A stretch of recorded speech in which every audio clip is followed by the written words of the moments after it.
Everything stated on WTF Nation Radio is to be considered the opinion of the person that stated it, and not an official representation of WTF Nation Radio or U.S. Army WTF Moments. Price does not include tax, title, or license. Some assembly required. Each item sold separately. Batteries not included. Objects in mirror are closer than they appear. If conditions persist, contact a physician. Individual results may vary. Keep out of the reach of children. Avoid prolonged exposure to direct sunlight. Keep in a cool, dark place. And Please enjoy the show.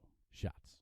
WTF Nation Radio. WTF Nation Radio. Hi, Lieutenant. How are you doing? Aw, did you find your land nav point, Lieutenant? Good job, Lieutenant. You get a Expert Action Badge.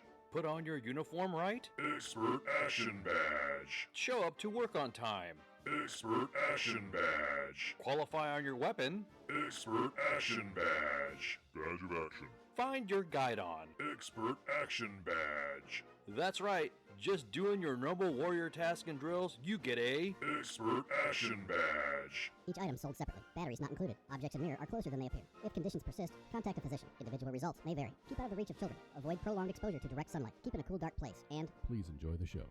Shots. Shit in a bag, Pogue. Badge of Action. The voice of U.S. Army. WTF Moments. This is WTF Nation Radio. Action Badge. And what is going on, WTF Nation? It's me, KJ. I'm back from my honeymoon. I did drinking, I did stuff, but now I'm back at the Functional Veteran Center of Excellence, driving the taco truck around like a madman who may or may not have immigrated here. But anyway, we're gonna start strong. First of all, honeymoon happened, lots of fun time, lots of sexy time, lots of going to places and doing things and etc. That was fun. But moving on, holy shit, here we go. Hot off the presses. Palestinian state Trump told Abbas he intends to move U.S. Embassy to Jerusalem. As you all know, KJ's a Jew. And, I like to every now and then Shabbat it up and, hang out and drink my Manischewitz wine and eat my matzo ball soup. And hearing this, that President Trump is intending to move the U.S. Embassy to Jerusalem means fucking recognition. But it also means more instability. Why? Well, let's hear the article from CNN. President Donald Trump outlined his intentions to move the U.S. Embassy in Israel to Jerusalem in a call with President Mahmoud Abbas Tuesday, according to Palestinian Authority spokesman Nabil Abu Rudina. The Palestinian said that Abbas warned Trump in the call against the dangers of such a step and added that he would continue reaching out to world leaders to prevent it from happening. Neither the White House nor the Palestinians offer details on the timing of an embassy move, which previous administrations have delayed indefinitely. Okay then. Let's just stop right there for a singular moment. There is, without a doubt, nothing that any other country in the world can do to stop us from doing this. Nothing. You can call Germany, Russia, China. You can call Daddy Trump. You can call Don's daddy, and I'm gonna put in Jerusalem because that is the kind of man President Trump is. If he wants to do something, if he's going to do something, he's going to do it. I'm not saying this is a great thing, but I am saying, yeah, that no one is going to be able to stop the president from doing this. Now, furthermore, despite strong pushback from U.S. allies and concerns about the safety of U.S. military and diplomatic personnel in the region, President Trump is insisting that he will fulfill his campaign promises about Jerusalem. Good for him. Previous U.S. presidents have pledged to move the embassy from Tel Aviv in accordance with U.S. law, but have used waivers to delay the shift in recognition of the thorny problems such a move would create. Now, the thorny problems that they're talking about is, of course, the creation of the State of Israel and, among other things, recognizing Jerusalem as its capital would mean that Jerusalem is not the holy city of the three major religions. It is the capital, and it is a Christian Judeo city. I can understand the headache here because you have major religious sites for Islam, for Christianity, for Judaism there, and when you have that much overlay, I can understand previous presidents not wanting to touch this bear. However,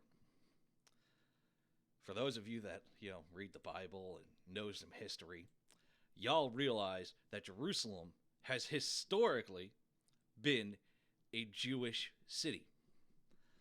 And historically, it has been a Muslim city. So, with the divide, with the state of Israel being created, and then Palestine, and all the 7 Years War and all those fun little things, tensions will get pretty damn high, especially with countries like Turkey, Egypt, Syria, who's already in a civil war. Let's just add on to it. They don't like that Israel was created because Palestine was there. And now that we have this headache coming on and more formal recognition of a Jewish state of Israel, you have these countries going, "Hey, what are you doing, U.S.?" And you can you could have this snowball into the creation of more radicals, of more interpretation of Western interference in the Middle East, and just a general headache all around. By the way, what's up, Skylar? What's up, Wes? Will Army finally beat Navy this year? Well,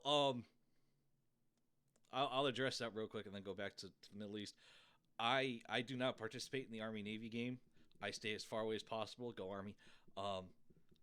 But my grandfather was Navy. I'm Army, and I pray the Army wins again. But yeah, I'm kind of torn there. Moving back to Israel, key U.S. allies have raised these potential pitfalls with the White House in response to reports that the administration is planning to recognize Jerusalem as Israel's capital or move the U.S. embassy to the Holy City at some point. Turkey's leader declared Tuesday that such a move would be a fatal mistake that would spark fresh conflict in the Middle East. You fucking think? You have countries that, and this is the part that drives me absolutely bonkers. Thousands of fucking years, we're all hanging out and chilling. Fucking Jews,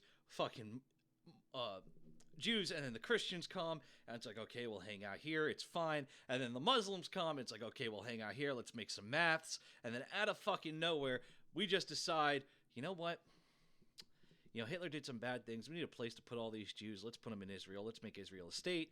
Thank you, everybody who voted for it. And now, apparently, we're all against each other again. Once upon a time, we were all friends, and we made maths and science and stuff. But, that's fucking, I don't fucking know, common sense, a superpower. I would love to see this fatal mistake that Turkey declares that this would be. Fatal mistake for who? You're not in a position. As a matter of fact, none of these Middle Eastern countries are in a position to say, well, it would be a fatal mistake for you to move that embassy. Bitch, please. We can take that Suez Canal so goddamn fast and have so many fleets with Marines and Navy Air over there in a heartbeat. By the time the airborne's dropping, you ain't gonna know what kind of hammer just fell on your fucking head. But it ain't gonna be pretty. Fatal mistake. Bring it on, motherfucker.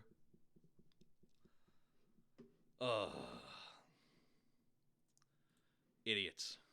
And you're goddamn right. Hummus is a shit. Hummus is shit. Hummus is horrible. I'm kidding. I must be the only Jew in the world that dislikes hummus. But anyway. I'm excited, this is a great Hanukkah present for me. Birthday present was honeymoon. Oh, by the way, I'm 26 now. I'm a year older. My birthday was last Wednesday. I spent it drinking Mai Tais at a pool, Mai Tais at the pool and smoking cigars. That was a lovely, lovely birthday.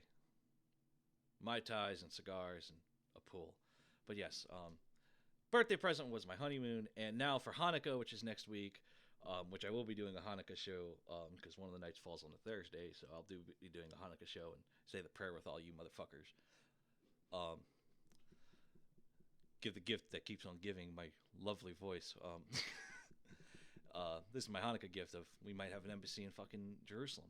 That is the coolest thing ever, is more formal recognition for this country. Now, I know a lot of people in the Jewish community don't like Netanyahu, but they support Israel. I am one of those people. I think Netanyahu's fucking insane.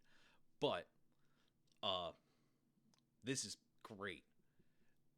Granted, it's going to push more towards a Christian-Judeo relationship and really, really push Islam out of there, which is kind of, historically, it's kind of fucky, but in the long run, this is going to build relations with Israel, and people don't want to play games. Well, like I said, we got fleets, we got Marines, we got Air Force, we got Army, and by the way, we're already in Iraq, so, it ain't too hard to steamroll over some people.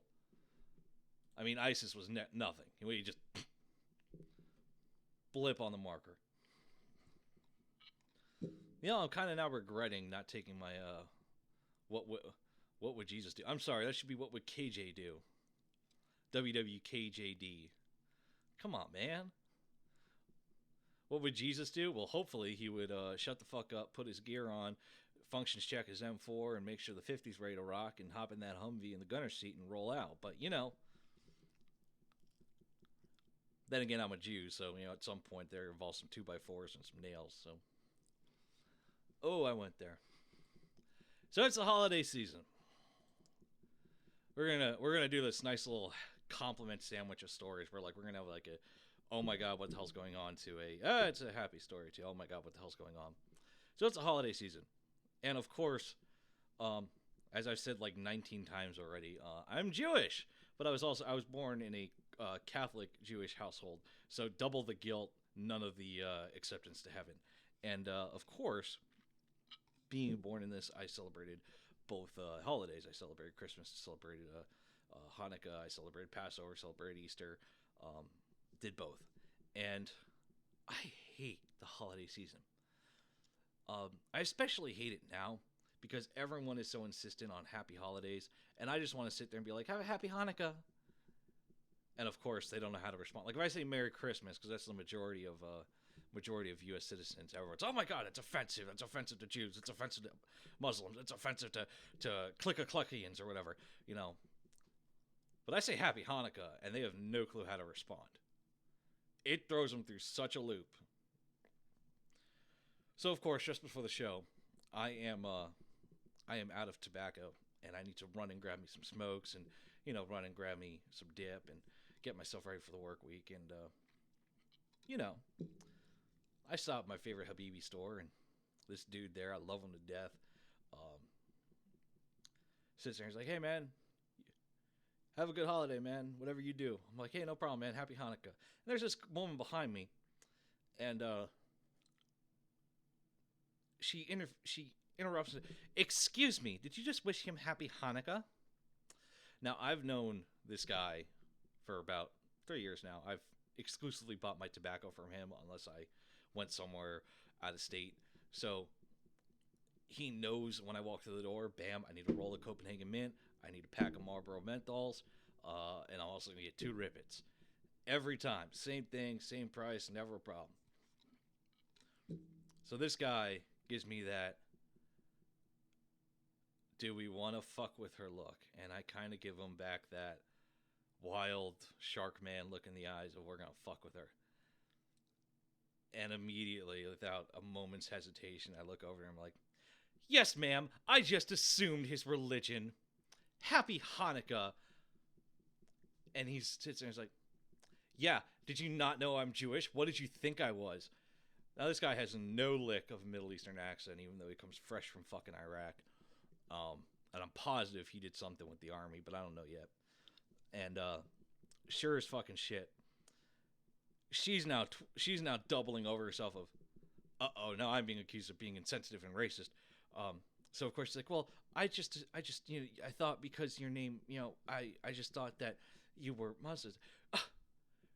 Typical white person doesn't know that I'm a Jew. How dare you, ma'am? How dare... Leave my store. So she leaves, now all huffed and embarrassed.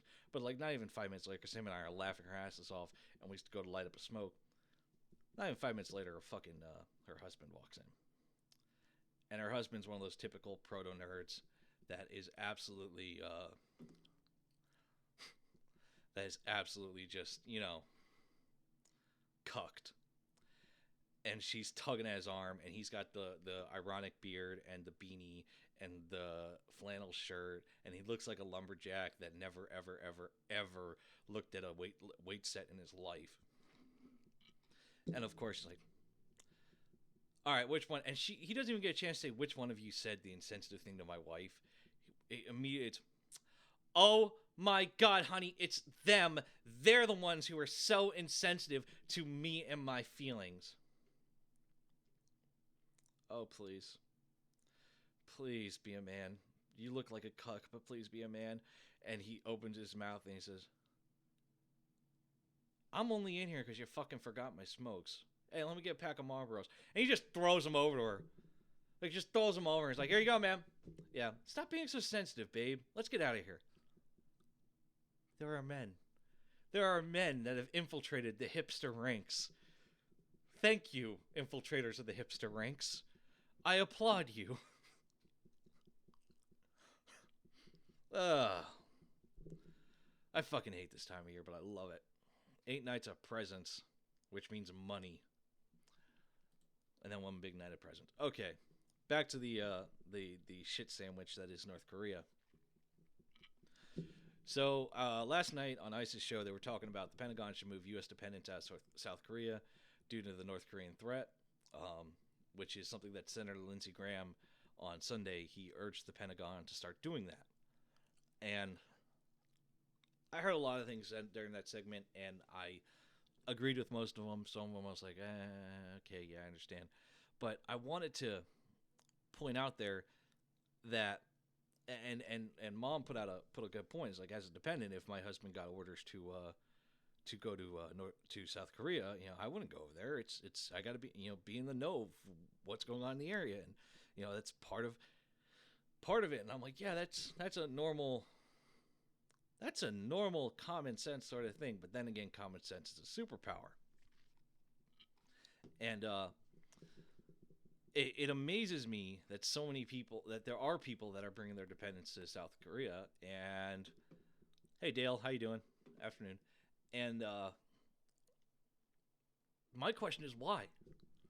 Why? You are in a country that is still at war with its only neighbor. And Ice brought up the good point, which I have to agree with. If I was stationed at I keep wanting to say North Korea, at South Korea, if I was stationed in South Korea at any camp, at any base, and the artillery started firing, and the bombs started dropping, and waves of gooks started flooding over the DMZ, I would do my job, but I'd be scared shitless for my family if they were there. Like, I know my wife can handle her way around a firearm. My wife is a pretty capable person. But I would still be scared shitless because my first thing would be, oh my God, my family.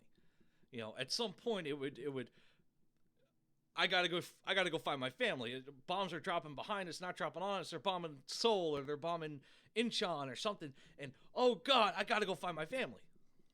At least the husband in me would. The soldier in me is tweaking out that I get to shoot North Koreans, and I want to be the first kid on my block with a confirmed kill. But I don't think that's a great thing. Hi, you're live on the air, WTF Nation Radio. Jay Reddy, what's going down, homie?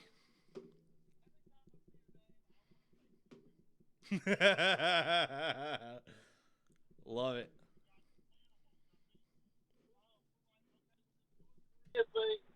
Like, I was there in the mid-2000s, and it wasn't like janky, like, it wasn't freaky like that. I mean, they gave the spouses and shit gas masks, and we had, like, spouse day where we taught them how to use it and shit like that. But I guess that was the fear of it just seems different now. Kim Jong-un's bad shit. Yeah. Like, why would you bring your spouse there? You know shit's about to go down. Yeah, exactly. And it's one of those things of he's been in power for a while, and I personally don't like the idea of having my family 5, 10, 20, 30, even 50, 100, 200 miles away from a possible front. You know, it's a distraction that I don't need to worry about. Save that for... Do you know about Camp Casey? What's up? Do you know about Camp Casey? Well, what about it? So it's the closest base near the DMZ. It's 3 miles long and 1 mile wide. It's inside of a valley. And it got put out to us that North Korea, when the ship pops, when the balloon goes up, 90,000 rounds an hour will be on Camp Casey alone. Of 155. You know what I'm saying? Yeah, fuck that noise. So you're not surviving that. And you got families all over Dongachong and shit like that. Seoul, you're fucked. It doesn't matter. South Korea's motherfucked in any regard, even in the best light. There's going to be a lot of death. And ever since July 4th, 2006, when they did the first underground nuke test, I was fucking there. Four-star General B.B. Bell said, now, he was the Pacific commander. He came up to our motor pool because we're MLRS. He said, you boys ready when the balloon goes up? And we're like, this is God talking to us, basically. I've never seen 4 stars on a person, and this is the first time I've seen it. And I'm a kid. And when he says shit's about to go down, shit's about to go down. It never did. But from that day on, I've always thought, why do they let families come over here? They're going to die. Yeah. We're going to fucking die. I hate to be that doomsayer, but, you know, you should not... On one hand, it's a fucking nightmare logistically if you're going to bring over your entire family and all your belongings and all that jazz. On the other hand, it's a nightmare strategically because, God forbid, like, if my current wife and I, we don't have a child yet. But let's say, hypothetically, I have a kid with her, which is going to be happening soonish, hopefully. Well, pull out of the butt. Don't do it in the butt no more. Yeah. I mean, if we have a kid and there are bombs falling, I'm be nervous as shit. And God help the poor motherfucker. I mean, on one hand, God help the poor motherfucker that, you know, dropped the bomb on my wife and kid. But on the other hand, I don't know how I would react, and I don't know myself. I know myself pretty well, but I don't know how I would react in the situation because I've never been there, of losing wife and child. Everything. I would. You killed everything. That would be the only way I would be able to function, is just to focus on slaughtering the people that did it. And it's really horrifying to me that the commanders allow the spouses there because you don't know how everyone's going to react. You don't have a guarantee that every person will have that same reaction of, oh my God, they just bombed my house. My wife and child were in there. Turn around and direct that hate. Some people may collapse. Some people may turn inward and never come back out. Some people may just stop. You don't know how a person's going to react to something so traumatic until they've been there. You know, and especially and your family there, you don't live in a regular situation like in America. You don't have houses really. You have high rises. You live off post. And well, some bases in Korea they have on post housing, but that's down south. The Air Force is good shit. But up north in your 2ID land, your family's living in high rise apartments. That whole place is high-rise apartments. There's a bazillion people everywhere. I'm looking at it from Google Maps right now, and all I see is high-rise, high-rise, high-rise, high-rise. Yeah. Everybody's going to die. It's not. There's no getting around that. I mean, you drop one bomb in the middle of any of that, it's going to knock everything else down. It's dominoes. That is some...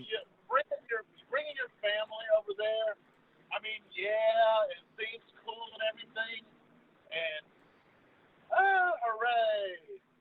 But it's just something you don't need. Yeah, just get a juicy girl won't be done with it. She dies, it's okay. Jesus Christ. I'm just being honest. Fuck the Yeah. bitches, they ain't that. Yeah, you're right. That's what they make those pleasure houses for. You know, the ones that are. Exactly. Yep. They even got midgets. They got anything you want. Doc, what do you? I'm gonna let you go, man. You have a good one.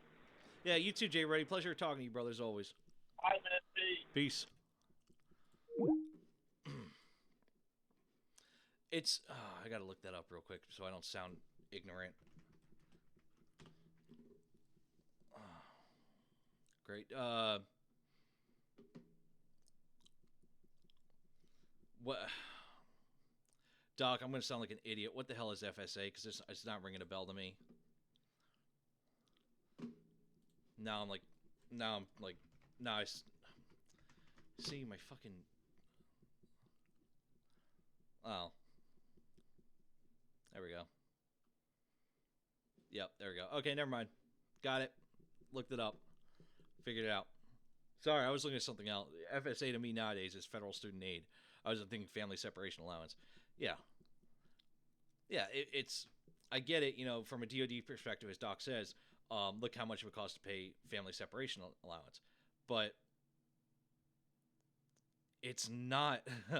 This is not somewhere... I mean, like I was saying with Jay Reddy, I don't know how I would immediately react to bombs falling on my wife and child if I was there.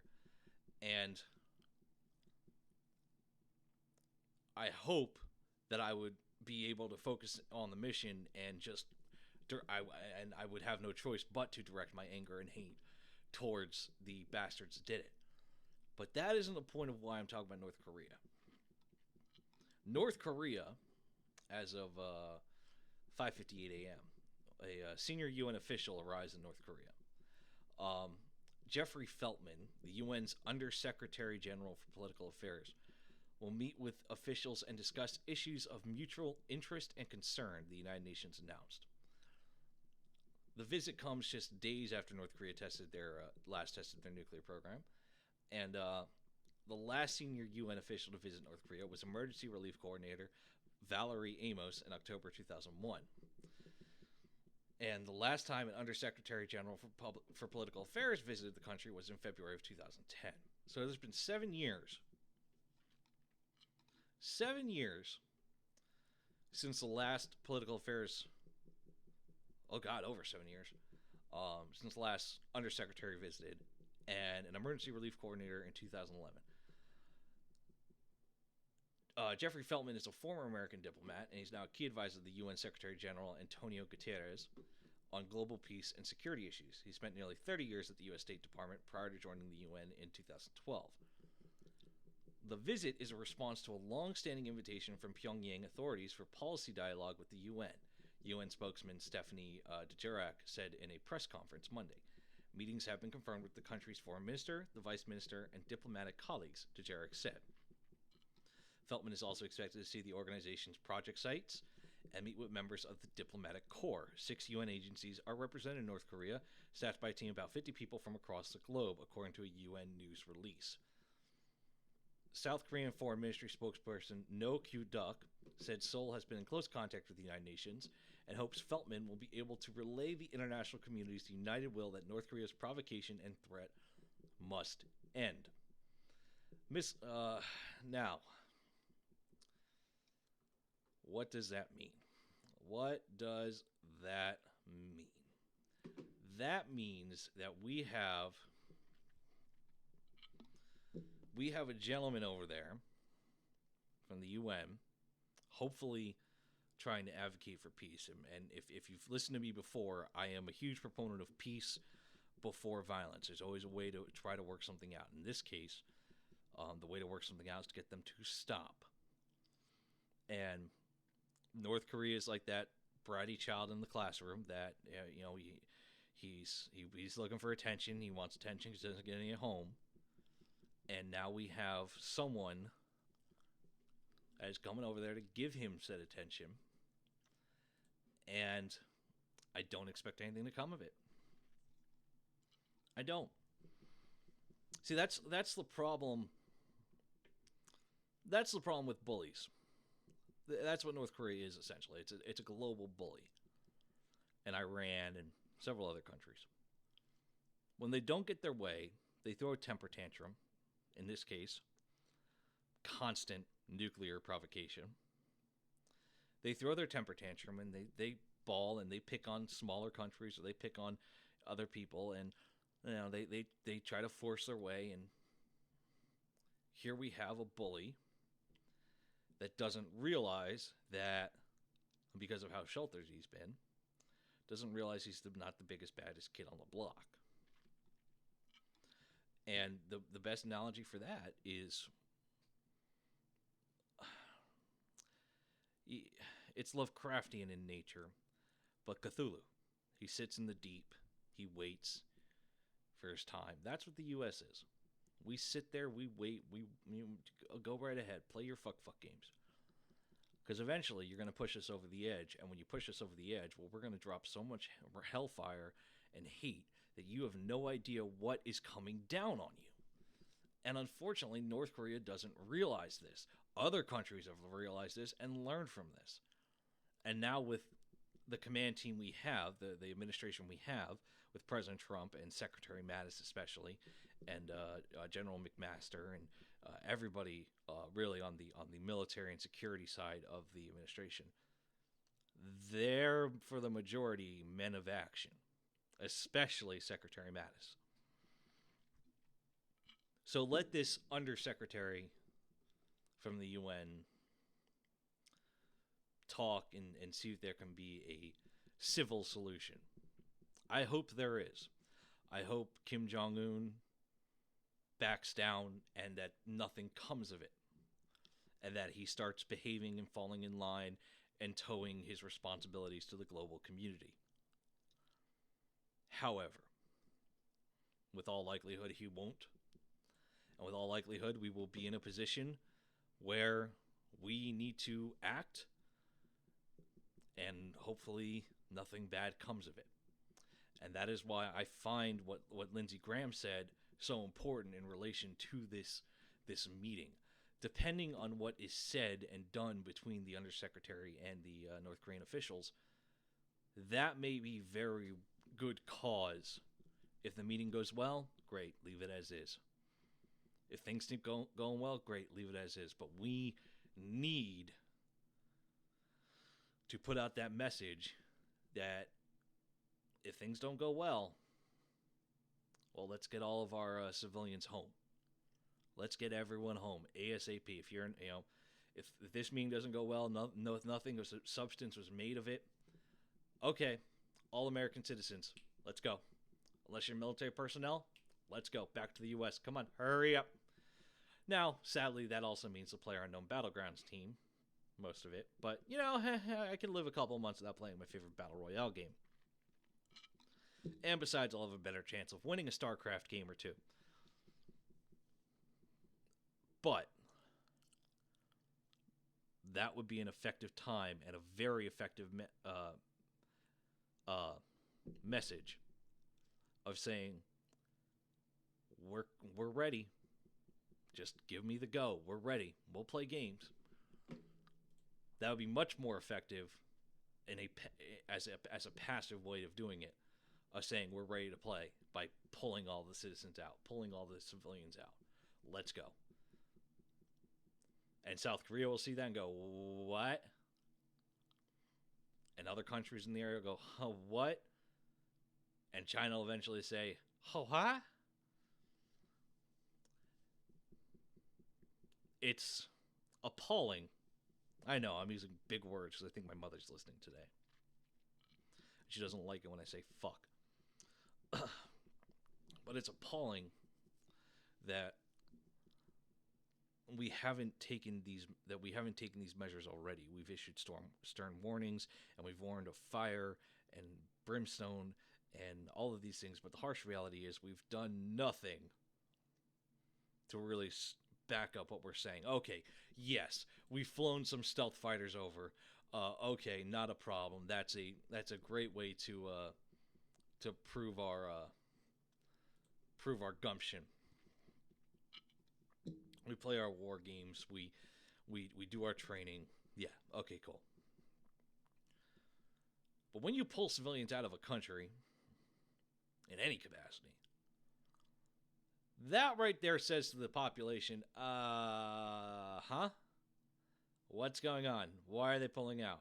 Why is it only U.S. citizens, especially when they know the U.S., that the heart and soul of our Navy is the aircraft carrier, the heart and soul of our Marine and infantry, Marine and Army is the infantry, that our heart and soul of the Air Force is our strike force capability. A lot of people will start realizing, well, why is only military here, huh? And they'll start causing some alarms to go off and going, well, what is about to happen? And if these talks don't go well, then we need to send a message, and we need to call on our allies to send the same message and hold them to the same standard. And it's not a, are you with us or against us? It's more of a, are you for global security or not? North Korea, even my uber liberal mother,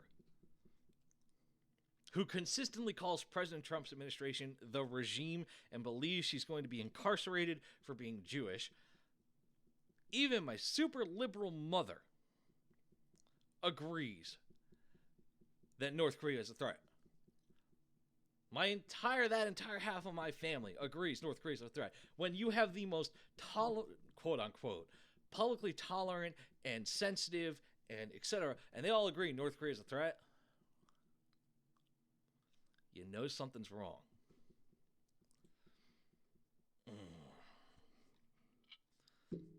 God damn. I wish a motherfucker would. Sorry, Mom. But I wish a motherfucker would. I mean, we had, a couple weeks ago we had that guy run for his life to get out of North Korea. He got shot, and he is recovering beautifully, which I'm thrilled about. Shots were fired over the DMZ. We've had nuclear tests that were unannounced and no one was prepared for. Some that even passenger airliners were saying they physically saw the missile. They physically saw the missile, gentlemen and ladies. They saw this missile as they were flying by. So now you have innocent people that could have, if they were maybe a couple 100 or 1,000 meters to the left or right, could have been hit, and then we would have had a massive disaster. This is the policy of Kim Jong-un, of someone that is mentally incapable of being a leader. And I'm not holding just him accountable. I'm holding the people that are there with him, holding his hand accountable. You gentlemen are responsible for a country, and you are playing games with the lives of people that really don't have a say-so, and if they try to leave, they get shot. And you're going to play games with the country that has almost a 99% success rating when it comes to war fighting. You know, that's not really good odds. That's not really good odds there. Betting on that 1% failure. Which, by the way, that 1% is Vietnam. Sorry, guys. Why would you take those odds? Why would you risk your power? I really fucking hope that this undersecretary can talk and they can come to something that is mutually beneficial for North Korea and all other countries in the world, and Kim Jong-un has a moment of enlightenment from whatever God he believes in and goes, you know what? Yeah, I have been kind of a dick. Let's open it up and let's start regulation. Let's do this. I want to be a world player. I hope. Granted, hope is not reality, and the harsh reality is we're probably going to have to pull our civilians out of there. And we're probably going to have to get ready for a massive undertaking, which is ousting Kim Jong-un. And I hope China will be there to assist us, and Russia. As much as bullshit that's going on, I hope we have plenty of allies, because fanaticism is something that, as we all have seen throughout the millennia, fanaticism is something that can be controlled through fear or inspiration. And right now it's fear in North Korea.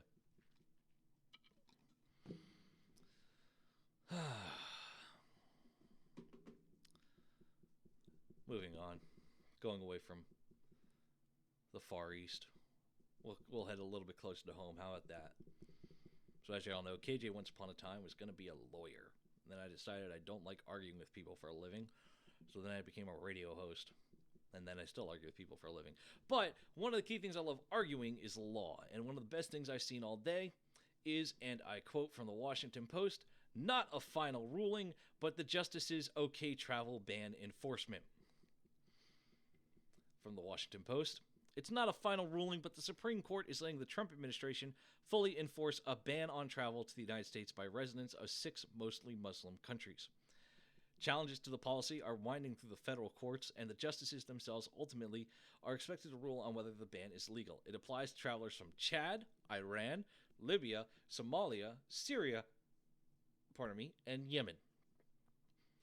The justices offered no explanation for their actions Monday. The Trump administration had said that blocking the full ban was causing irreparable harm because the policy is based on legitimate national security and foreign policy concerns.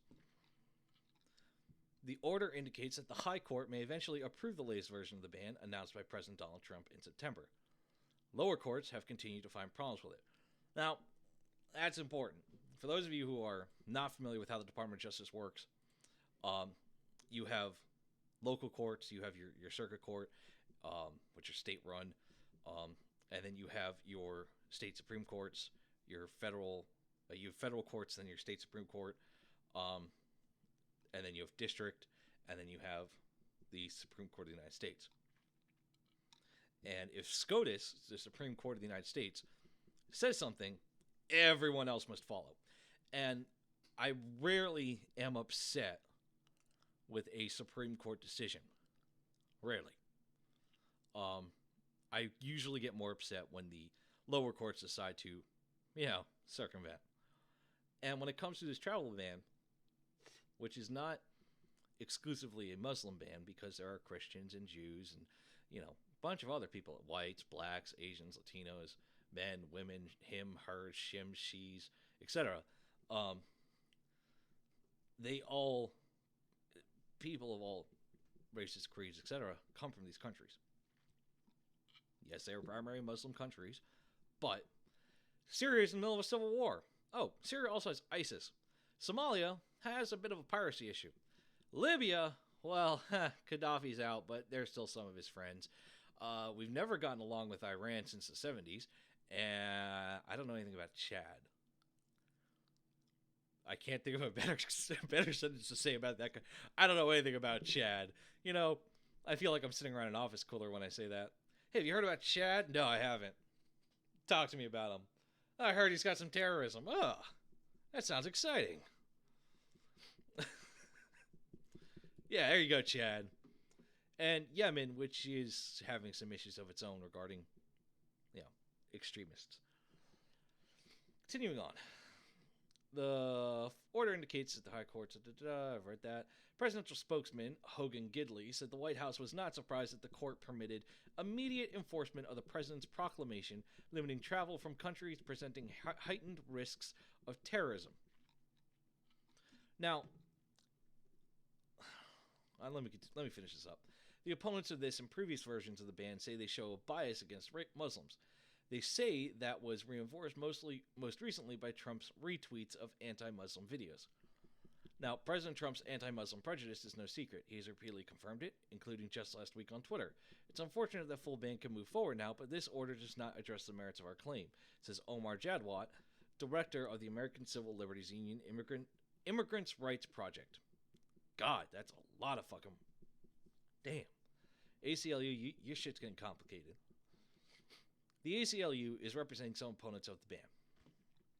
Now, only 2 justices, Supreme Court justices, Ruth Bader Ginsburg and Sonia Sotomayor, noted their disagreements with court orders allowing the latest policy to take full effect. 2. Out of, I don't believe the 9th How many Supreme Court justices are there as of right now? I don't believe all 9 are on there. I believe there's only 8. But even then, 6 or 7 people saying, we should probably, this is okay. This is not a big deal. And the other 2 going, I can understand that. And Supreme Justice, and Justice Ruth Bader Ginsburg and Sonia Sotomayor are incredibly even toned. So I can always, they don't really allow politics to play in their decisions, in my opinion. I really. Boko Haram. Thank you, Chris. Chad is known for Boko Haram. If I was an uneducated person, I would think that's some form of dance or something. Then again, those poor little girls. But yeah, I really appreciate how they, the Supreme Court looks at these things from a non-political view. Now, this new policy is now expected to cause the chaos that ensued at airports when Trump rolled out his first ban without warning in January. For people from the 6 countries covered by the ban, lower courts had said that those with a claim of a bona fide relationship with someone in the United States could not be kept out of the country. Grandparents, cousins, and other relatives were among those courts said could not be excluded. The courts were borrowing language the Supreme Court itself came up with last summer to allow partial enforcement of an earlier version of the ban. Now, those relationships will no longer provide a blanket exemption from the ban, although visa officials can make exceptions on a case-by-case basis. Now, in Hawaii and Maryland, lawsuits were filed, and the federal court said the updated travel ban violated federal immigration law. The travel policy also applies to travelers from North Korea and to some Venezuelan government officials and their families, but the lawsuits did not challenge those restrictions. Also unaffected are refugees. A temporary ban of refugees expired in October. Both, I think, are good. Close the border. You just had new leadership come in, close the borders, get a handle on things, open the borders. I think that's good. All the rulings so far have been based on a preliminary basis. The San Francisco-based 9th U.S. Circuit Court of Appeals and the 4th U.S. Circuit Court of Appeals in Richmond, Virginia, will be holding arguments on the legality of the ban this week. Good for them. I look forward to it. David Levine, a University of California Hastings law school professor, said that by allowing the ban to take effect just days before the appeals court's arguments, the justices were signaling their view. I think it's tipping the hand of the Supreme Court. You are correct, Mr. Levine. It suggests that from their understanding, the government is more likely to prevail on the merits than we might have thought. Both appeals courts are just dealing with the issues on an accelerated basis, and the Supreme Court noted it expects those courts to reach decisions with appropriate dispatch. Quick resolutions by appellate courts would allow the Supreme Court to hear and decide the issue this term by the end of June. This David Levine is absolutely right, though. I think it's tipping the hand of the Supreme Court. And he's absolutely correct. He's absolutely true. The Supreme Court has essentially said that to the appellate courts, the Ninth Circuit and the Fourth Circuit, that okay, go through with your cases, hear your arguments, let's hear what's going on there. We'll review it, but from what we see right now, and this is the right now, before these cases have gone through, from what they're seeing right now, they're not seeing anything illegal. I'm all for an immigration ban. I'm all for this travel ban, this refugee ban that expired in October. And I'm for it for a very simple reason, that a new administration came in office. I think that's a great policy to have, that for 6 months or 7 months or 8 months or no more than a year, you put on pause immigration refugees. So if you're going to change the policies, you have that year to push it through Congress to get it put into effect, so that when, if it takes a month, 2 months, 6 months, whatever, but you have a year to push this through and get a solution. And I think that's a brilliant thing. My problem here is the travel ban, especially with the countries affected, is entirely, especially with Syria, it's entirely warranted. As I feel a little bit more educated, chat with Boko Haram, Iran, who supports Hezbollah, Libya, that's a hotbed for everything, Somalia, with what did Big Boss Man say? Al-Shabaab and piracy, Yemen, which is just fucking Yemen. I don't think that country can ever get a break. You know, it makes sense to put a travel ban and start putting in place a better vetting system. Now, what bothers me is the immigration. Immigration has always been, if you go back to like pre-World War II, 1930s, Australia, United States, immigration has always been, if you know someone here, if you have a family member here, immigrate, and you have that blanket protection. And I really don't like that blanket exemption now, because it can prevent vetting. I believe that if you have someone who lives here and you're going to immigrate here, you know, because your mom's here, your grandma, or whatever, then they need to be responsible for you. You know, accountability is still a very important thing when it comes to immigration. And with that being said, if you have no one accountable, no one's going to hold an immigrant to the standards of America. I don't know. High ideals.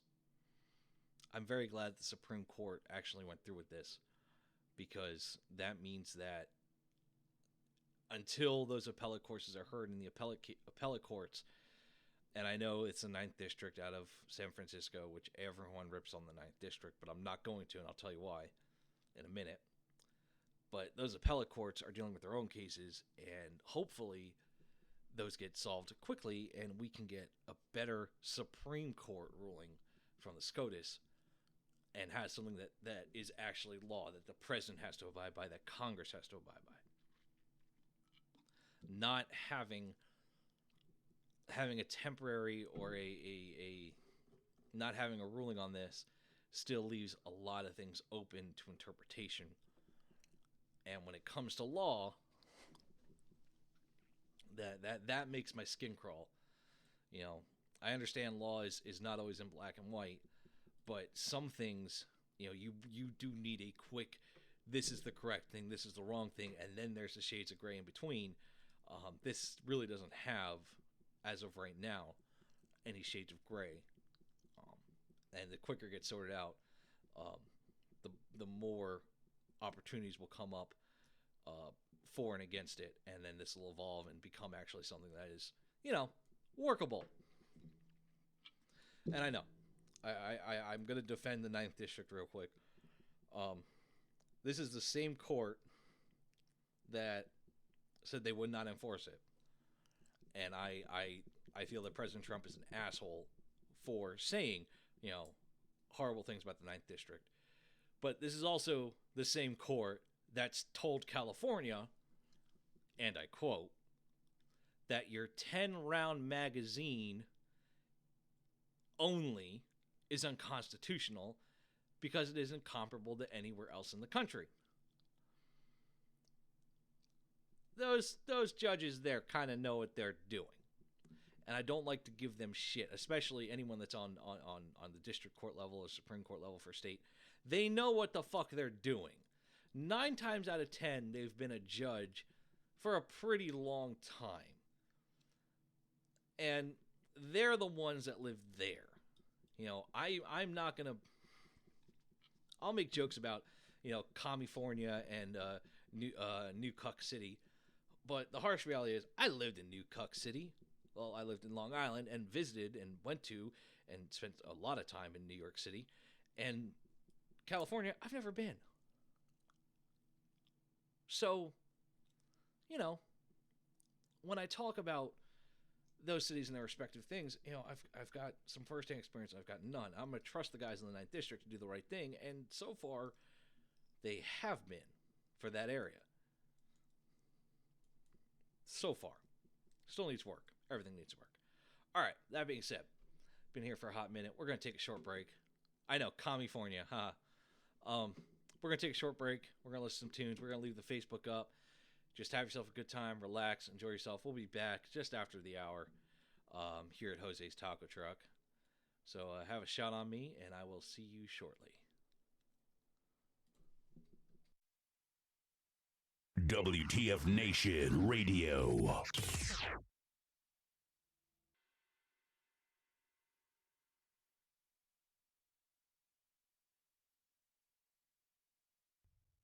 Broadcasting live from the basement of the Pentagon. This is WTF Nation Radio. Everything stated on WTF Nation Radio is to be considered the opinion of the person that stated it, and not an official representation of WTF Nation Radio or U.S. Army WTF Moments. Price does not include tax, title, or license. Some assembly required. Each item sold separately. Batteries not included. Objects in mirror are closer than they appear. If conditions persist, contact a physician. Individual results may vary. Keep out of the reach of children. Avoid prolonged exposure to direct sunlight. Keep in a cool, dark place. And Please enjoy the show. Shots. Shots! Oh, man. Okay. Okay, so I pinned a comment talking about Supreme Court, Russian, okay, whatever. Saw another thing, which is actually fairly interesting over the break. I scrolled through my Facebook, and as y'all have heard and listened, I'm a huge gamer. I mean, from Dungeons and Dragons to FIFA to everything. I like to play it all. I may not be good at it, but I enjoy it. And one of the things that I really have started watching since I no longer watch the NFL is I started watching esports.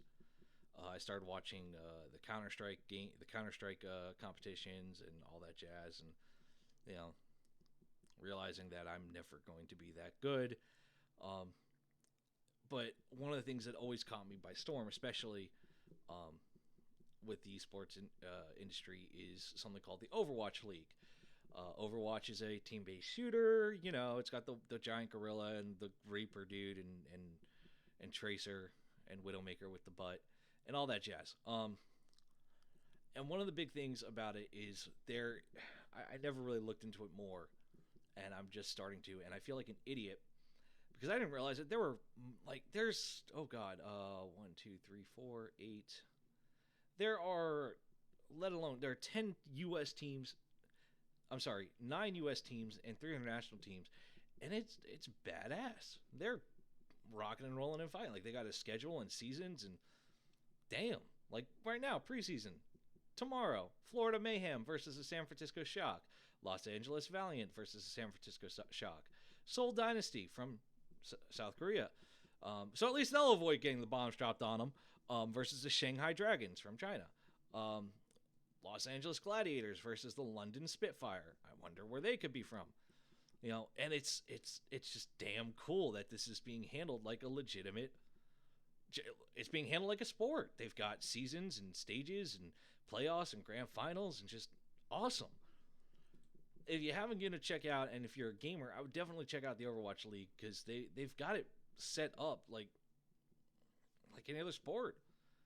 And okay, yeah, you're not hauling a football or dragging 300 pounds across a field, but I mean, come on, you can't pull off half the shit these guys do in Overwatch, and you might get a little better at the game, or Counter-Strike or PUBG or whatever you play. Call of Duty has always been funny. The Call of Duty videos where they're sitting there and all like, oh yeah, he just scored, and then all of a sudden he's doing a dab, and you're like, what the fuck am I watching? That's my cringe videos of the week. But anyway, Supreme Court. We're back. We're hanging out at the steps of the Supreme Court for another minute. So I ask you guys, and I'll give you a minute. Which is more important, religious freedom or the freedom of being discriminated against? That's a question for you. So, which is more important, religious freedom or the freedom of being discriminated against? Do you want to be able to practice your religion without fear of persecution? Or do you want to be able to be you, be it transsexual, be it you're a tranny, be it you're gay, be it whatever, and not be discriminated against. Both are discrimination issues, but which is more important for you, your identity or your religion? Okay, I got one religious. Let's check the Mixer chat real quick, see if anyone's popped in there. Thank you, Emerald Hook, for hosting. I appreciate it. Well, the reason why I ask is the Supreme Court is hearing arguments today, and one of the most anticipated cases of this term of the Supreme Court, whether the First Amendment protects that Colorado baker from creating that wedding cake for that same-sex couple. I've talked about this before and the headache that it creates. And here's a little bit of background on the case for those of you just joining and not familiar with it. Jack C. Phillips, who owns Masterpiece Cake Shop. Yes, I do realize tranny is a slur. I'm going to hell for that, Emerald. I'm sorry. Too much tranny porn sent to me when I was hanging out in the team room, all right? Clicked on big booty glorious girl and bam, all of a sudden there was a giant dick in my face. So you know what? Cut me some slack, Emerald. I'm a product of my environment. Anyway, Jack C. Phillips, who owns Masterpiece Cake Shop in a Denver suburb, contends that dual guarantees in the First Amendment for free speech and for the free exercise of religion protect him against Colorado's public accommodation laws, which require businesses to serve customers equally regardless of disability, race, creed, color, sex, sexual orientation, marital status, national origin, or ancestry. Okay, then. We'll get to that in a second. Scattered across the country, florists, bakers, photographers, and others have claimed that being forced to offer their wedding services to same-sex couples violates their rights. Courts have routinely turned down the business owners, as the Colorado Court of Appeals did to Phillips in this case, saying that state anti-discrimination laws require businesses that are open to the public to treat all potential customers equally. There's no dispute about what happened. In 2012, when same-sex marriages were still prohibited in Colorado, Charlie Craig and David Mullins decided to get married in Massachusetts, where it was legal. They were returned to Denver for a reception, and those helping with the plan suggested they get a cake from Masterpiece. The couple arrived with Craig's mother and a book of ideas, but Phillips cut short the meeting as soon as he learned the cake was to celebrate the couple's marriage. Philip recalled, "Our conversation was just about 20 seconds long. Sorry guys, I don't make cakes for same-sex weddings." The couples then learned that Colorado's public accommodation laws specifically prohibited discrimination based on sexual orientation, and they filed a complaint with the Colorado Civil Rights Commission. The commission ruled against Phillips, and the appeals court upheld the decision. Masterpiece remains free to continue espousing its religious beliefs, including its opposition to same-sex marriage, Judge Daniel M. Taubman wrote. However, if it wishes to operate as a public accommodation and conduct business within the state of Colorado, the law prohibits it from picking and choosing customers based on their sexual orientation. The Trump administration filed a brief on behalf of Phillips. Supporters of the couple said it was the first time the government had argued for an exemption to an anti-discrimination law. But the government agreed with Phillips, says cakes are a form of expression, and he cannot be compelled to use his talents for something in which he does not believe. Forcing Phillips to create expression and participate in a ceremony that violates his sincerely held religious beliefs invades his First Amendment rights, the government said. It did not take a position on Phillips' argument that complying with the law would violate the free exercise of his religion. Okay. Now that we got that out of the way, the number to call in is 415-889-8367. 415-889. Call the show now at 415-889-8367. Of course, my bump wants to work when I... bloody bumps. Here's the issue, and here's why I lament to be in the Supreme Court right now.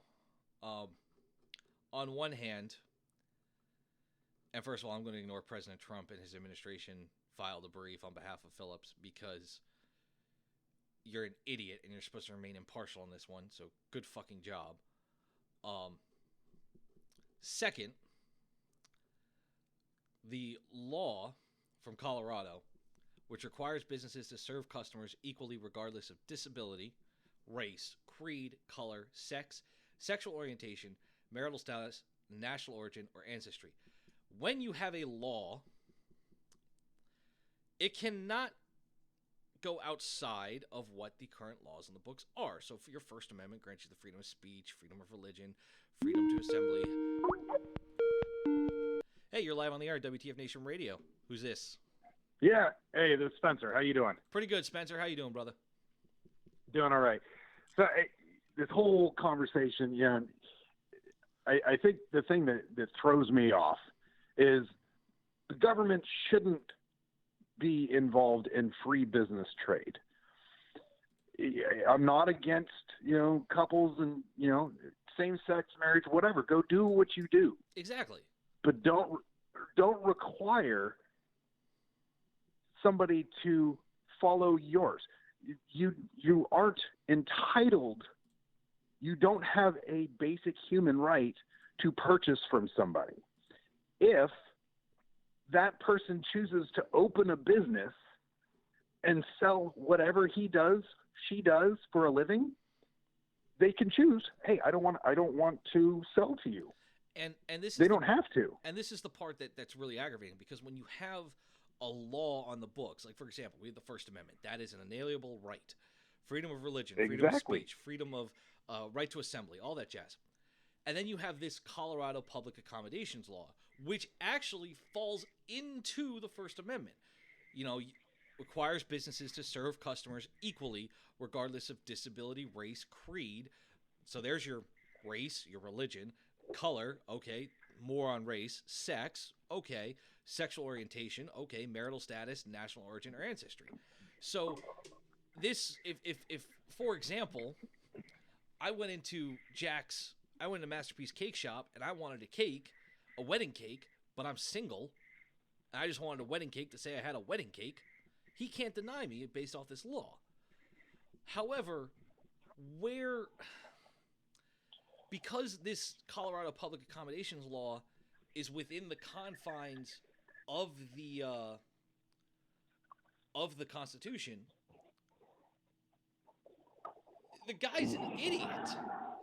He has the right to refuse service, but within the confines of the law. You can't refuse like no shirt, no shoes, no service. That's a health hazard. No shirt, no shoes. That's a health hazard. I completely understand that. Or you're fucking Osama bin Laden. Okay, that's a terrorist. But you have freedom to express But in yourself. that, he's a terrorist, but he's a religious terrorist. So, you couldn't discriminate against him. That's the shitty part. But see, that's where you got to look at the key word there. It's not religious. It's terrorist. Terrorist. See, let's go with that. Osama bin Laden walks in a Masterpiece. He wants a fucking wedding cake. I'm sorry. I can't give it to you. You're a terrorist. Because not everyone affiliates with him Islam. Everyone affiliates with him terrorism, 9/11. Now, with the gay couple, with the same. But in the masses, if you look at it, not everybody agrees with gay marriage, and they think it's evil. Yeah, so in that, it could be argued the same way. I'm not a terrorist according to all these millions of people over in, Mumbai buttfuck. And this case is absolutely retarded on both ends. It's stupid because you have the couple, which I'm trying to find their names again because Charlie and David. It's stupid because instead of going somewhere else for a cake, they're suing free market because it's a free market and there are other cake shops. And he's an idiot because the person has a freedom of speech, freedom of religion, their First Amendment rights, and this law which falls into the First Amendment. And there's already established laws on the book, established amendments that you can't discriminate based off of race or color. You can't discriminate based off of person's sex. There's already stuff on the book. So this law, this public accommodations law, falls in with it. It just makes it a little bit more specific of what you can and can't do. But then it doesn't become free market. That isn't the case. It still is free market. The problem here is that when they filed the lawsuit, Now, when they file that lawsuit, that's when it becomes an issue to free market. That's when it becomes an issue to capitalism, because they now, Charlie Craig and David Mullins, their case decides when it is and isn't appropriate to refuse service, and what is and isn't appropriate to refuse service in the state of Colorado. So, if, for example, no shirt, no shoes, no service, let's say it's just a restaurant, but you suddenly belong to a religion where you're not allowed to wear shirts or shoes. It's a health hazard, but now you're trying to not serve someone. You're violating the public accommodations law, which requires you to serve regardless of creed. You see, that's the bullshit with this case of they filed it, and now they've put the Supreme Court, and I feel horrible for the Supreme Court, of the right choice is supporting the United States and supporting the Constitution, which is higher than the Colorado state law, but it's gonna blow up. And these two people that filed it, the actual people who filed it, is the Colorado Civil Rights Commission. It's gonna blow up in the face of everybody. I got an idea, and this could go across the entire United States. How about we pull our heads out of our asses, just pop, and just, if you don't like something, move the fuck on. Go on the internet, order the cake the way you want it. Don't say that it's for a gay fucking wedding. I don't care, or a reception. Just order a goddamn cake. Order your 2 centerpieces off the internet, and when it shows up, plop those 2 on there, and everybody's fucking happy. Exactly. And it's not just that. Why do we need to have laws? We are driving ourselves insane because we have to have so many rules and they contradict each other. It's ridiculous. Stop contradicting. Stop crying. Just move the fuck on. I completely agree. Unfortunately, the U.S. is common sense is a fucking superpower. You know, having common sense, automatically you're alienated for being weird and normal, and common sense is a fucking superpower. It's like I said, this case is going to be a firestorm because as they should side with the Constitution and Jack C. Phillips, who it's his own business, so he can choose who and what he does business with, according to our Constitution. They choose that, and all of a sudden, America is becoming a police state. We're becoming an intolerant one. We don't tolerate gays. We don't tolerate trans. We don't tolerate this. We don't tolerate that. However, on the other end of the spectrum, because I grew up, you've heard me before, I've grown up liberal and conservative. On the other end of the spectrum, they side with the Colorado Public Accommodation Law.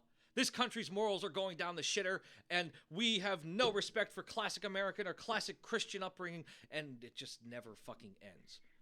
Kick a lobbyist in the balls so that these laws don't get passed in the state houses and the fucking government. That's what I say. Yeah.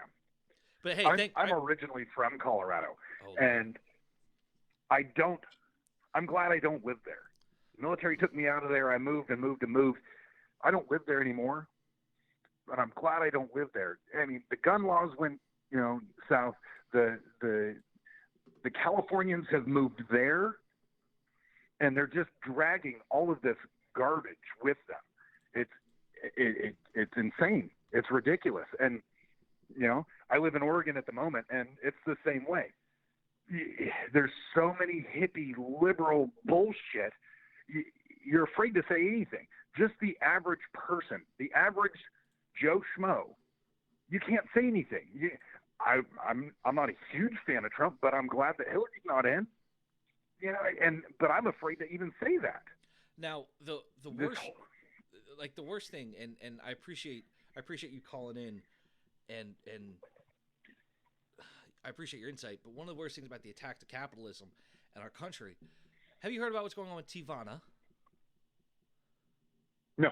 Okay, Teavana, for those who don't know, Teavana is a big fucking tea store. They sell tea. They're owned by Starbucks. A judge in Indiana blocked Starbucks from closing the Simon Property Group stores because it was determined that the mall operator could not handle the financial repercussions of closing the Teavana stores. That's Indiana. That's not even Colorado. That's Indiana. And that right there, that's going to go to the appellate court, and that's going to go to the state Supreme Court, and that's going to go, if it gets past the appellate court and the state Supreme.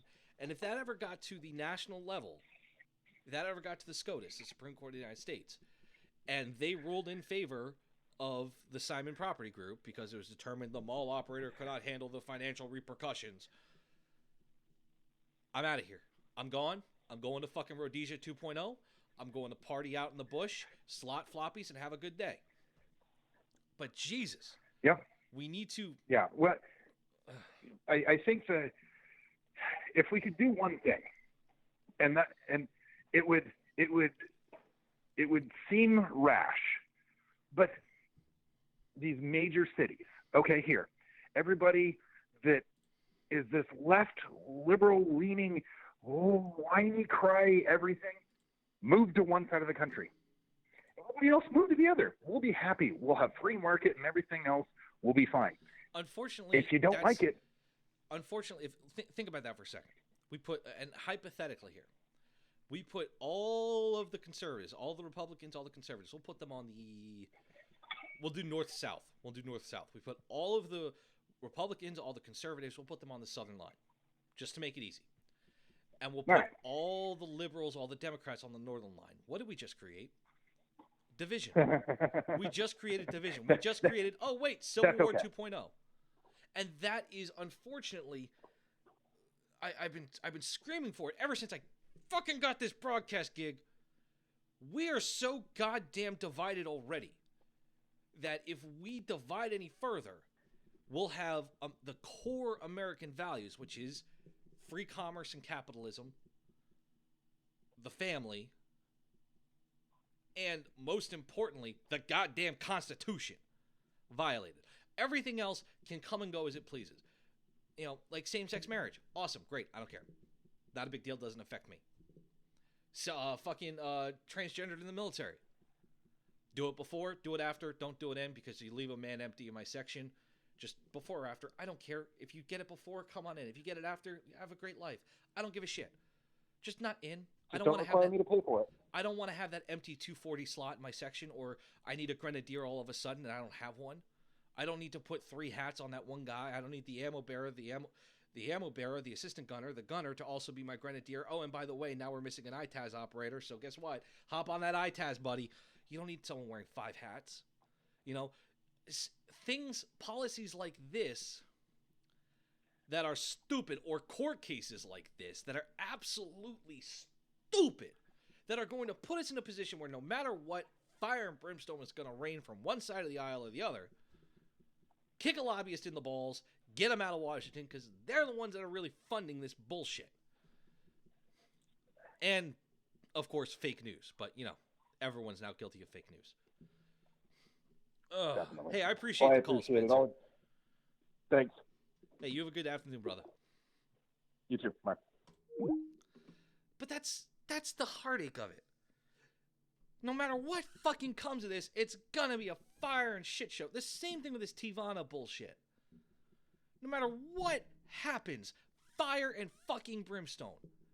From the Republican side of things, we'll even do it with the Teavana thing. From the Republican conservative side of things, this is an attack on the free market. This is an attack on capitalism directly. We're moving towards a more Marxist state. From the liberal Democrat side,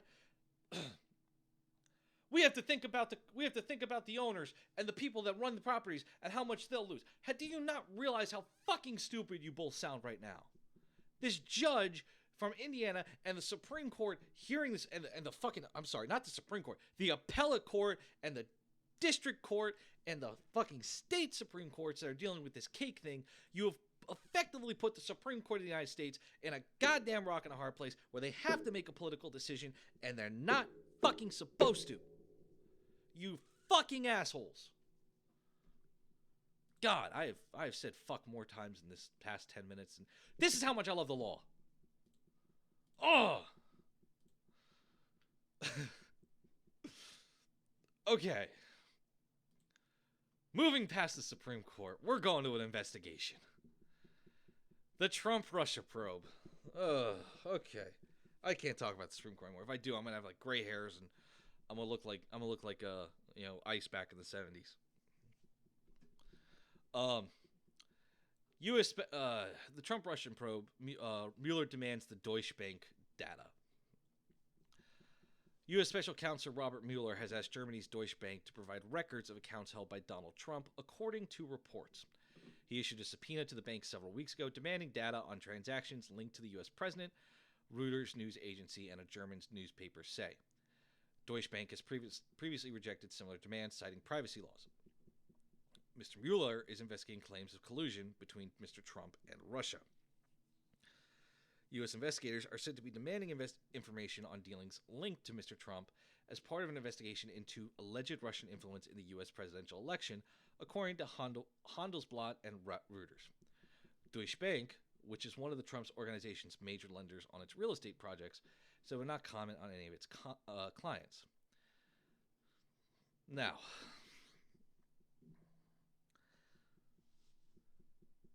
Mr. Mueller is operating on the periphery. He's focused on former campaign chair Paul Manafort's previous foreign lobbying efforts, the Russian contacts of George Papadopoulos, a relatively minor foreign policy advisor, and the post-election actions of Mr. Trump's confidant, Michael Flynn. Now, for the most part, President Trump has been removed from the most heated prosecutorial action. But if the Deutsche Bank reports are true, the German institution has ties to Russian oligarchs, and it was a lifeline for Trump's organization business in the early 2000s when U.S. lenders turned their backs on the then struggling business tycoon. So they're looking at how closely Mr. Trump and his associates followed the letter of the law at the time before it was a serious political candidate.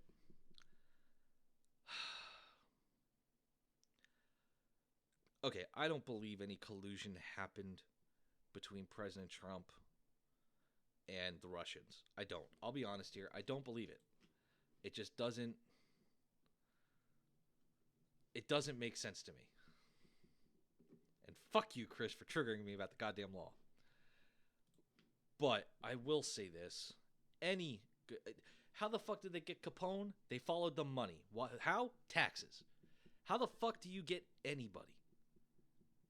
Best way to get anybody. Money. If they need it, if they don't need it, are they greedy and do they want more? Follow the money.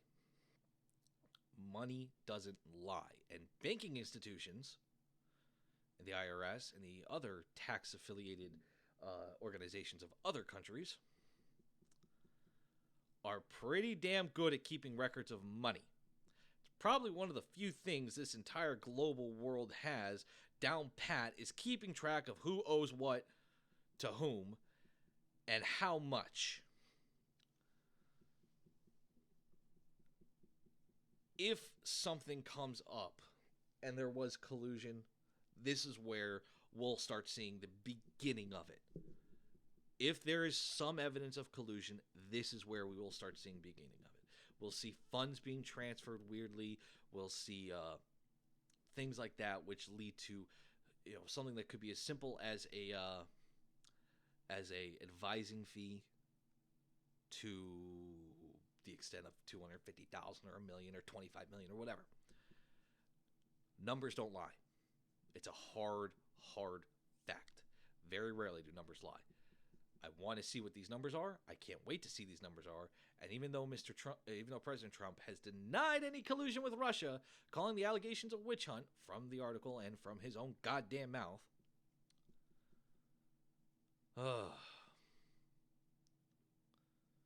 I want to see what these numbers are, because there's a level of transparency with being in the White House, with being the president. Now, okay, you don't want to... Okay, enough with the taxation is theft thing. I get it.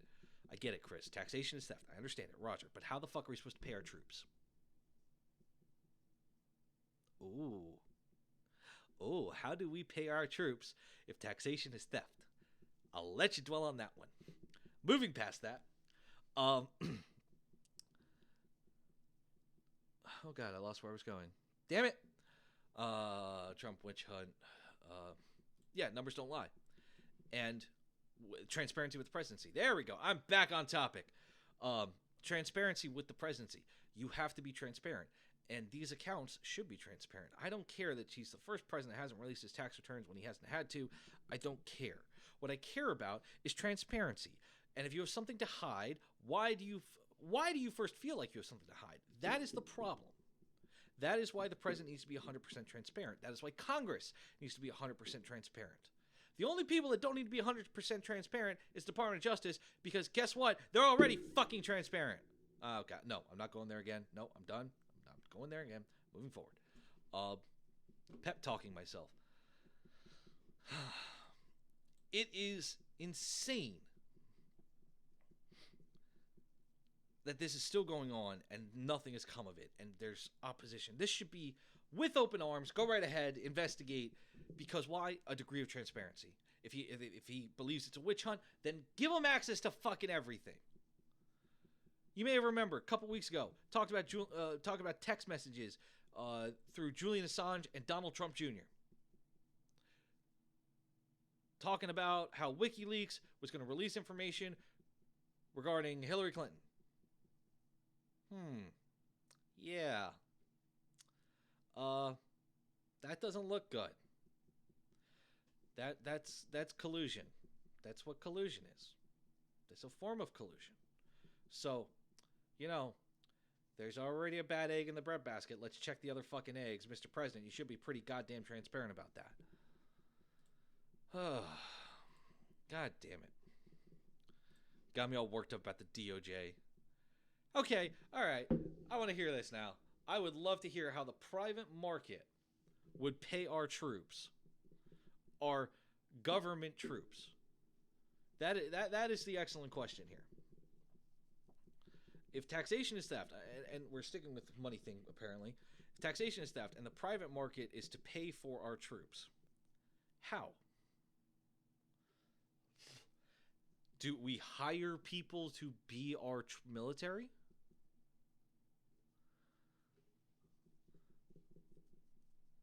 The talking to WikiLeaks? No, it's not illegal. But when things like that come out, ICE, you should be more than willing to open that degree of transparency and open that degree to allow these investigations to come through and come to an end. This investigation has been going on for how long? Oh, God, at least 6 months. People have been talking about the investigation and the probing and the Russian collusion. And that is the issue. Open up the bank accounts. Let them see. If you have nothing to hide and it's a witch hunt, prove it's a witch hunt. That's the easiest way to prove something's a witch hunt. Okay, here you go. All of my stuff from Russians from 2000 to, say, 2004 or whatever, 5 or whatever. Now look, they financed all of my buildings from 2000 to 2005, and then they paid them all back by 2008. Oh, that's easily 8 years before I ran for president. Exactly. And correct, getting some info about an opponent is something that all parties did, ICE. But the issue is not getting information. It's that WikiLeaks notified Donald Trump Jr. as a byway to then candidate Trump, saying, "Hey, we're gonna do this, and we just want to let you know. And by the way, you might want to, just giving you a big heads up. I'm gonna find the article again. I have it somewhere. I'll post in our office. But it's one of those things of where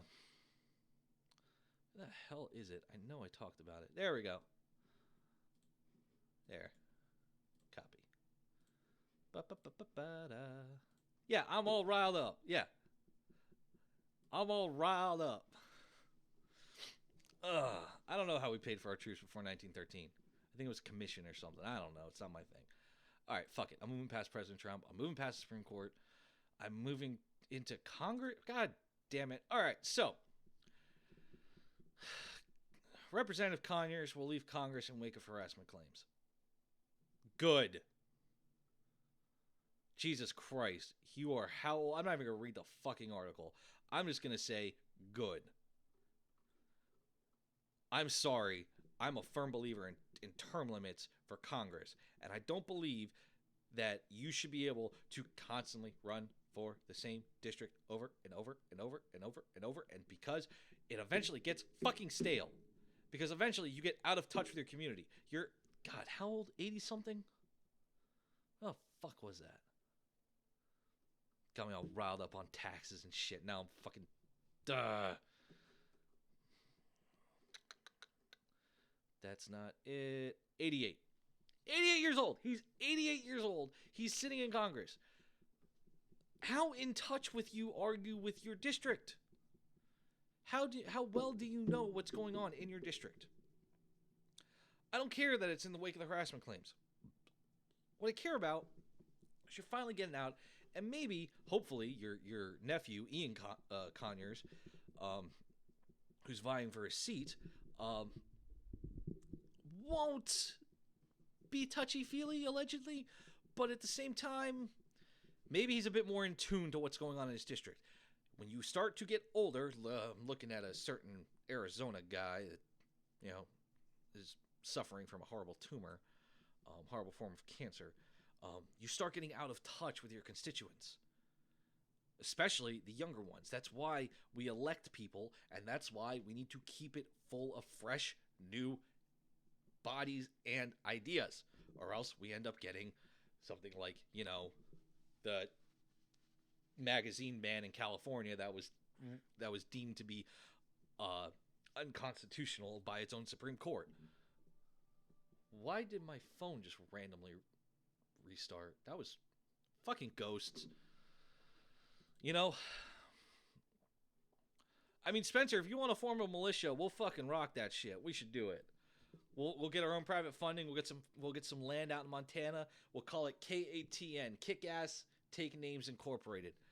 We'll be a private security firm for the United States government. Completely deniable too. Get some fucking SF guys and shit. That way we can do some special ops and shit. You know, black ops and all that sort of thing.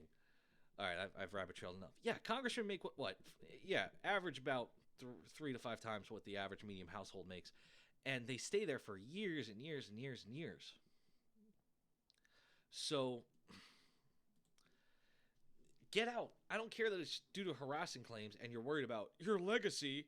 My legacy will continue through my children. I don't give a shit about your legacy. I give a shit about fresh ideas and opinions getting into our government.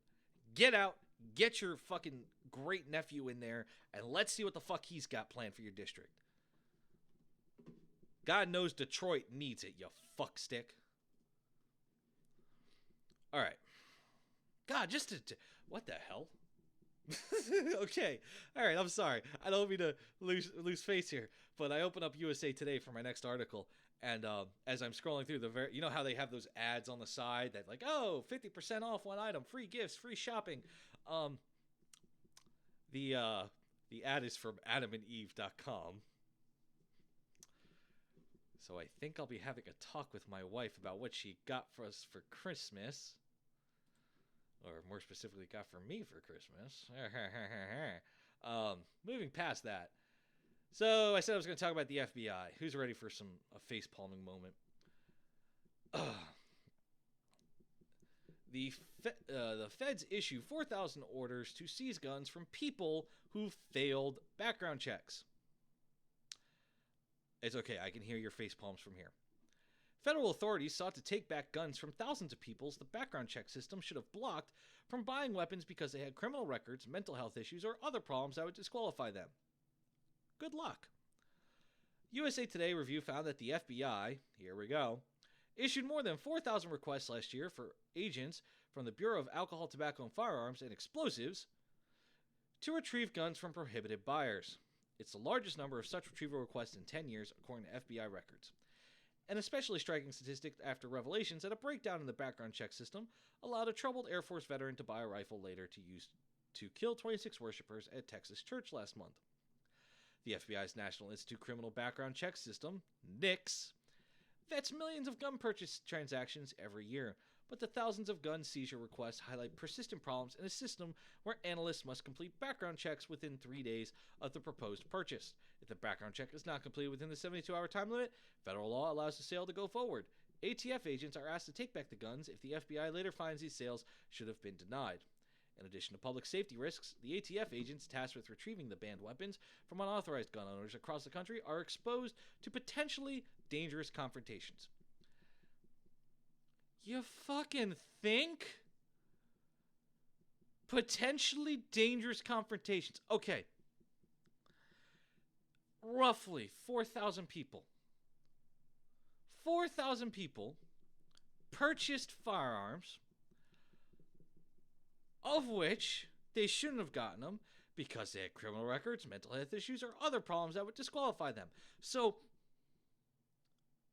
and you are worried about the potentially dangerous confrontation.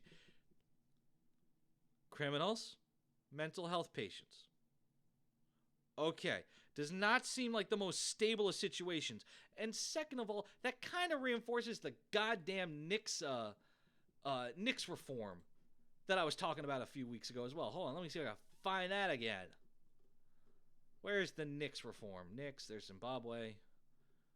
You don't want to hear me talk about Zimbabwe all over again.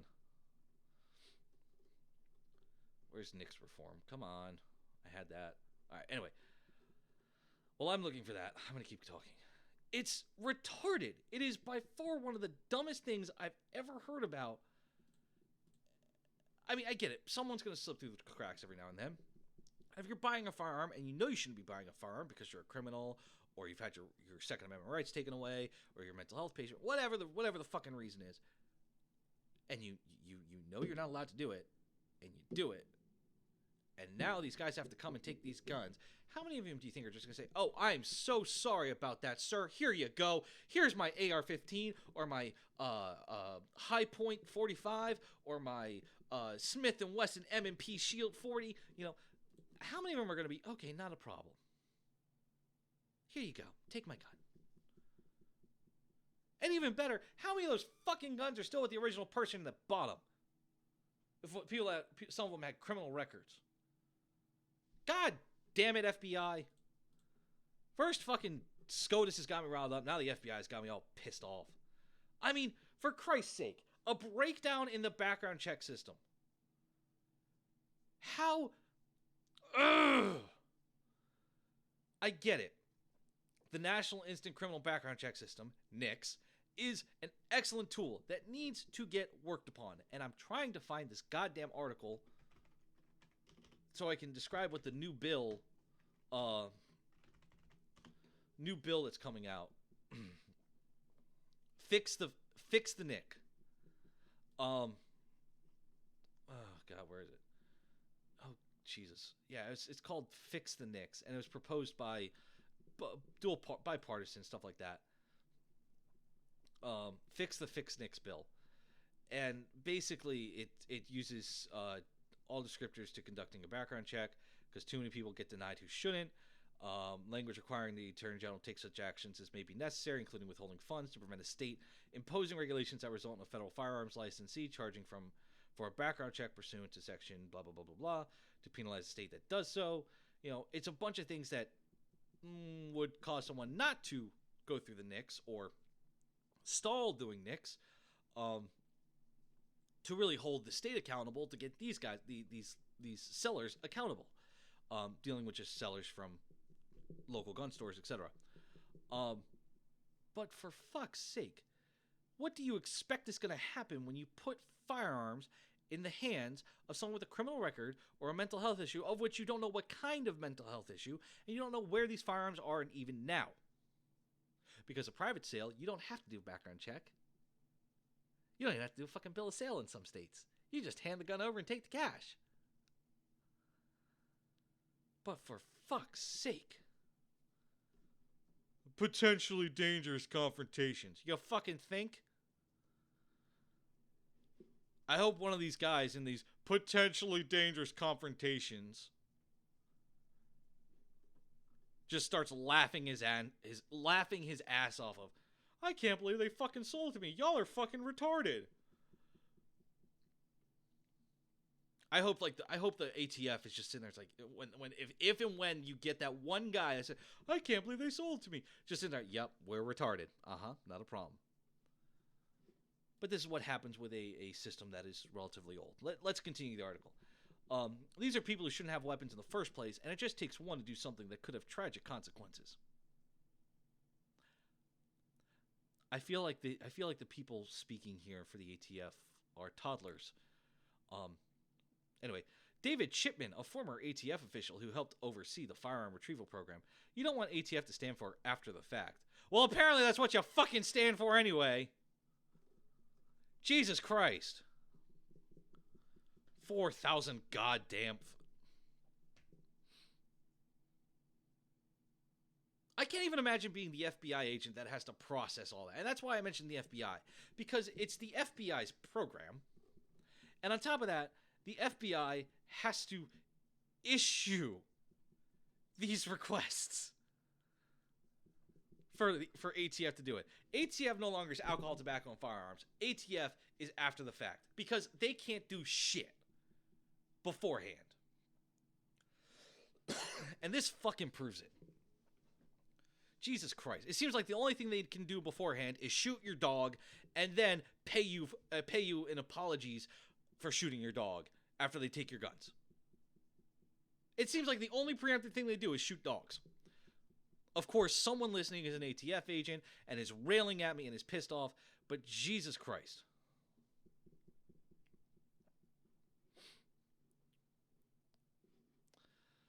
It's like with the states that, oh, you're on medical marijuana, well, you can't have a firearm. When's the last time you heard someone fucking smoking weed going on a fucking shooting spree? The most lethal thing for a pot smoker, and this is talking from experience, the most lethal, DD-214 required, by the way, for any 420 related conveniences. But the most lethal thing for a pot smoker is worrying if your goddamn garage door is open when you're backing out.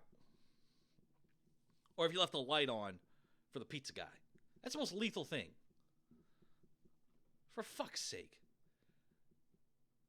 Well, after the fact can't do shit right now because it's not immediately clear how many gun seizure requests agents successfully executed last year or how many were ultimately recovered. Great! See, you issued 4,000. You went to try to get 4,000, and you don't even know how many fucking you got. Meanwhile, you have an exact tally of how many dogs you fucking shot. Or how many people's houses you raided because it was the wrong fucking house. You are one of the most useless fucking organizations when it comes to firearms. Ugh. This is why KJ drinks and smokes and dips and etc. What the fuck is that? Oh, whoa, whoa, whoa. Breaking news. What was the breaking news? Breaking news. What was the breaking news? Oh, okay. Hey, remember we were doing that story sandwich? Well, here's some good news. The International Olympic Committee decides Russia will compete as neutral athletes in Pyeongchang. Russians won't compete in the Pyeongchang Olympics under their own flag if they compete at all, following a decision by the IOC on Tuesday. It has suspended the Russian Olympic Committee, and it bans the country almost 2 months before the opening of the Games, but create a path for individuals to compete as neutral athletes. Those athletes will be as Olympic athletes from Russia and wearing a uniform with that designation. They'll compete under the Olympic flag, and the Olympic anthem will play at any ceremony. Huh, cool. All right, well, I hope those players don't dope up beforehand like every other Russian player has.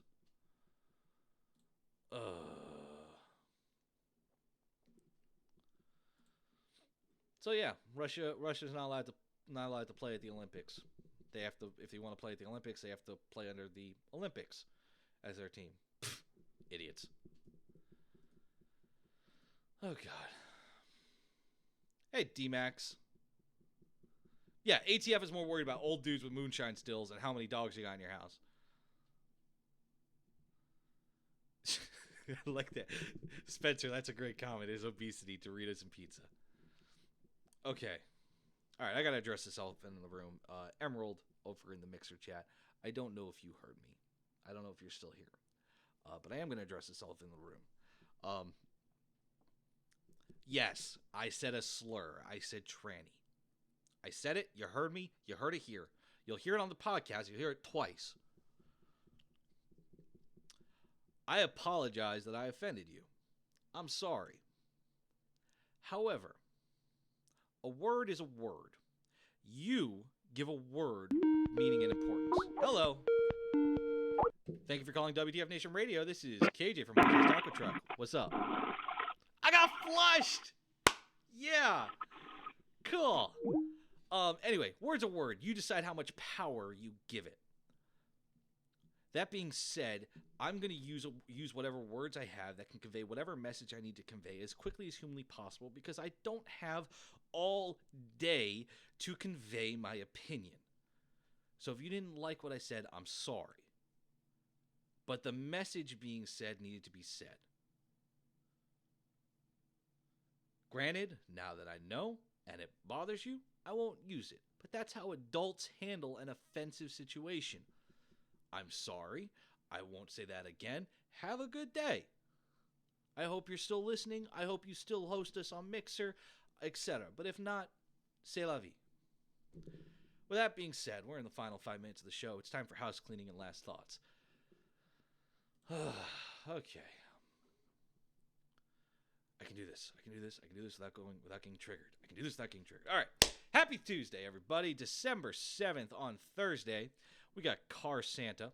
Cars for Heroes is a nonprofit organization that provides free, reliable transportation to veterans and their families that otherwise are not able to obtain transportation for themselves.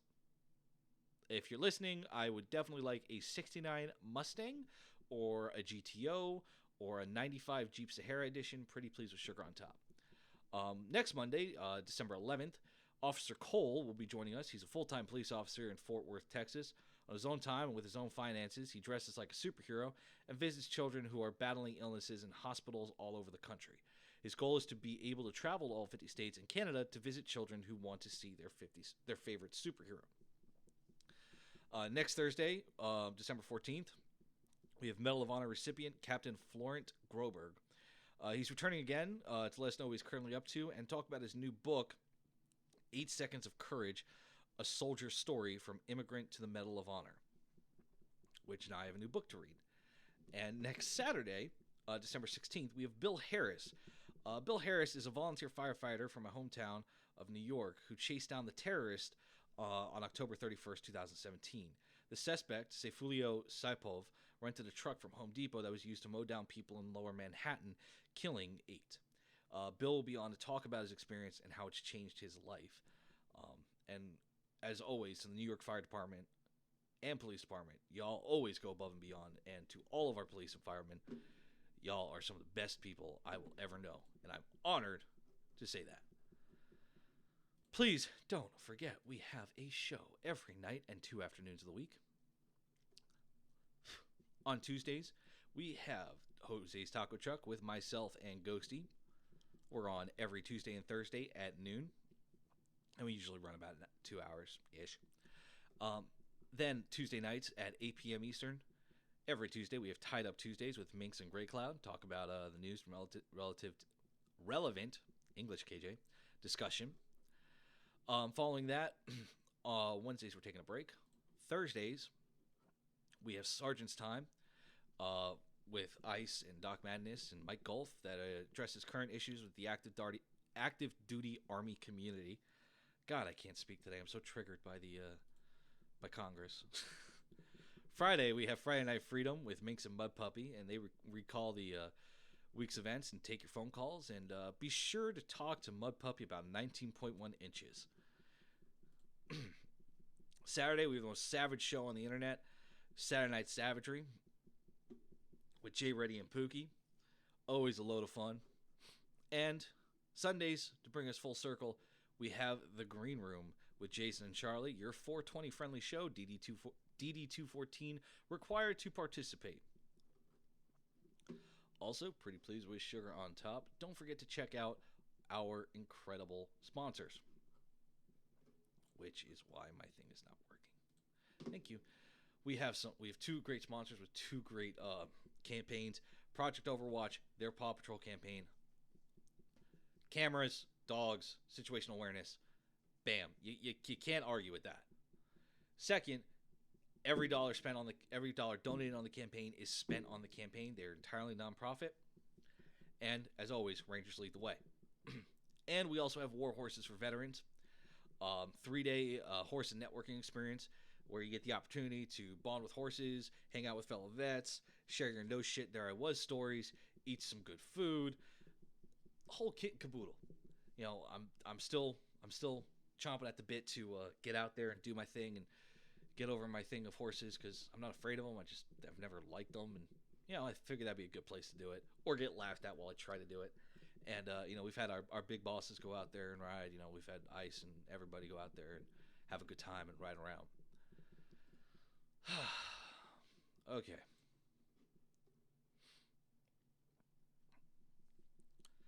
Final thought, and then I'm done for the day. If you're the president, be transparent. If you're the ATF, fucking be proactive. If you're Supreme Court, I'm so sorry. And no, taxation is not theft. Other than that, I hope to see you all Thursday for Jose's Taco Truck, and I will see you all tonight for Tied Up Tuesday with Minx and Grey Cloud. Shots!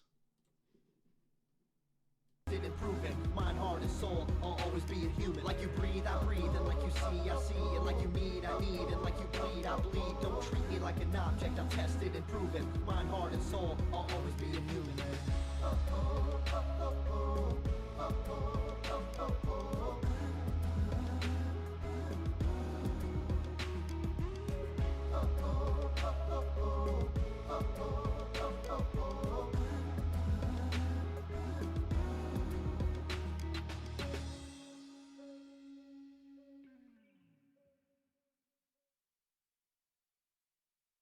WTF Nation Radio. WTF Nation Radio.